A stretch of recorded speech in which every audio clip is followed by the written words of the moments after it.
hadirmu sangat dinanti.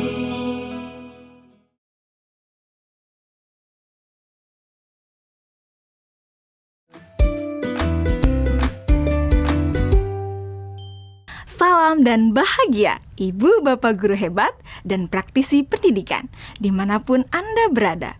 Kali ini, Ibu Bapak akan melihat contoh situasi pembelajaran di sebuah kelas tingkat sekolah dasar yang menerapkan pembelajaran berdiferensiasi. Mari kita saksikan bersama-sama.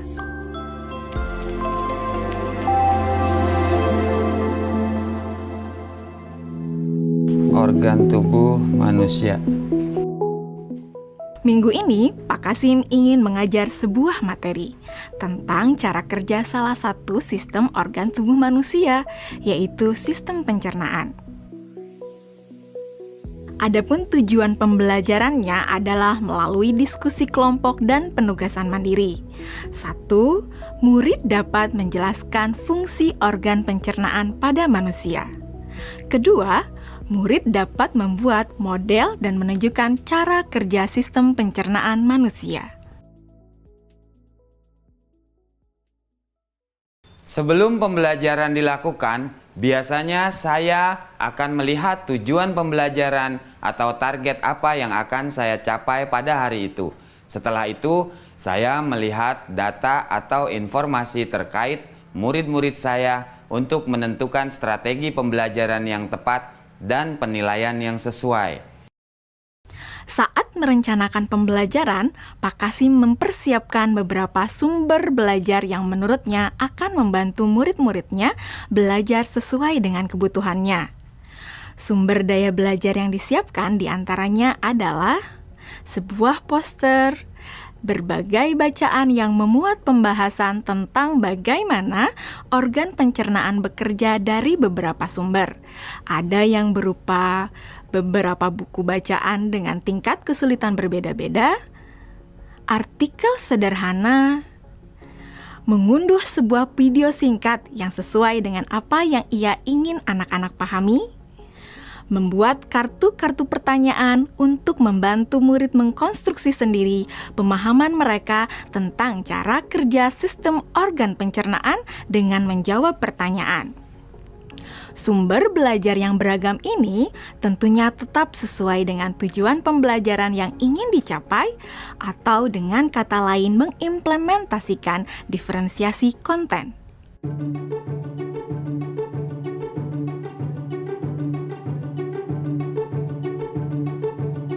Setelah semua sumber materi yang beragam disiapkan, saya mempersiapkan daftar kegiatan lengkap dengan instruksinya.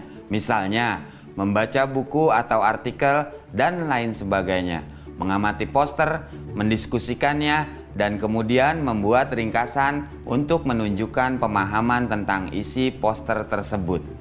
Menjawab kartu-kartu pertanyaan. Aktivitas-aktivitas tersebut walaupun berbeda-beda, namun semuanya bertujuan agar murid memahami cara kerja sistem pencernaan. Assalamualaikum. Bagaimana kabar kalian? Waalaikumsalam. Baik, Pak. Hari ini kita akan mempelajari tentang sistem pencernaan manusia. Saya, Pak.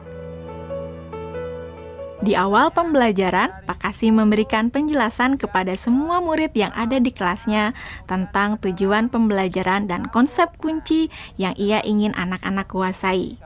Lewat proses tanya jawab dan contoh-contoh, Pak Kasim memastikan bahwa murid-muridnya memahami apa yang dimaksud dengan sistem. Pak Kasim meminta murid-murid bekerja dalam kelompok. Untuk penugasan kali ini, Pak Kasim telah mengelompokkan murid berdasarkan tingkat kemampuan murid membaca. Hal ini karena tugas pertama yang harus dilakukan oleh setiap kelompok adalah membaca materi bacaan terlebih dulu. Teks yang dibaca tiap kelompok sesuai dengan kemampuan membaca mereka. Selama proses murid melakukan kegiatan, saya mengobservasi dan memantau pemahaman murid-murid. Saya mendatangi tiap kelompok, mengajukan pertanyaan, dan memberi pertanyaan lanjutan kepada murid-murid yang memerlukan bantuan atau perlu diberikan tantangan lebih. Saya juga membuat catatan-catatan penilaian selama proses ini. Setiap jawaban murid, pertanyaan murid, saya perhatikan dan menggunakan informasi ini untuk menyesuaikan tingkat bantuan yang akan saya berikan pada murid atau berdiferensiasi proses. Sistem pencernaan adalah serangkaian jaringan organ yang bekerja untuk mencerna makanan. Organ pencernaan antara lain meliputi mulut, kerongkongan, lambung, usus kecil, usus besar, rektum, anus.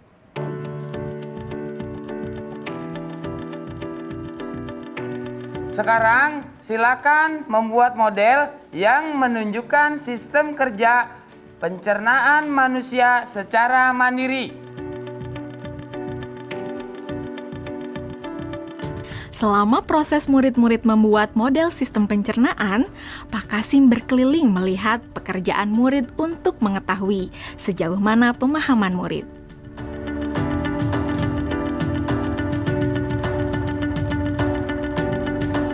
Di akhir pembelajaran, saya melakukan kegiatan refleksi, di mana refleksi tersebut digunakan untuk mengapresiasi murid, untuk mengetahui atau menilai sejauh mana pemahaman murid tentang topik yang sedang dipelajari, untuk mengetahui bagaimana perasaan murid-murid ketika melakukan proses pembelajaran.